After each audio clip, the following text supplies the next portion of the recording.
जय माता दी। हम लेके आइल बनी रौरा सब खातिर पंडित जी के गारी गीत। अगर आप सबके अच्छा लगी तो हमारे चैनल के जरूर सपोर्ट करब, लाइक करब, सब्सक्राइब करब, शेयर करब, बेल आइकन के जरूर प्रेस कर देब ताकि हमारे नया वीडियो के नोटिफिकेशन आप तक जाई। तो चलिए हमनी के सुनल जाओ प्यारा सा पंडित जी के गारी गीत। पंडित जी हवे सखी बड़ा विद्वान, नाही पोथिया के ज्ञान। पंडित जी हवे सखी बड़ा विद्वान, नाही पोथिया के ज्ञान।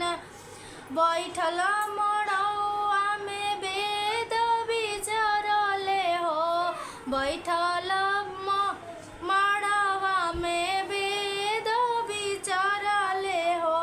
ताली पीटी पीटी हंसे कहे दतावा देखाए, नोट गिनी जा जमान।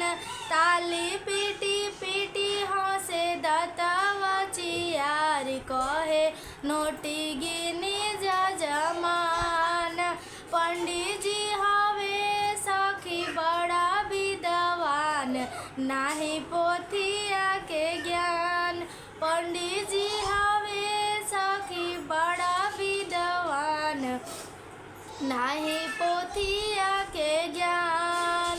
बैठल अंगनवा में वेद विचरले हो, बैठल अंगनवा में वेद विचरले हो।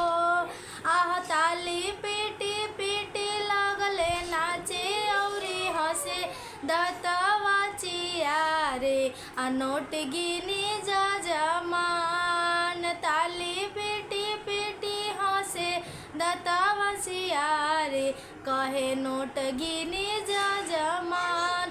पंडित जी हवे सखी बड़ा विद्वान, नाही पोथिया के ज्ञान। तो ई रहल हटे पंडित जी के गारी गीत। अगर आप सबके अच्छा लगल हो तो हमारे चैनल को जरूर सपोर्ट करब, लाइक करब, सब्सक्राइब करब, शेयर करब, बेल आइकन के जरूर प्रेस कर देब ताकि हमारे नया वीडियो के नोटिफिकेशन आप तक जाए। जय माता दी। और कमेंट में जरूर हमरा के बताए कि गीत कैसन लागल हटे।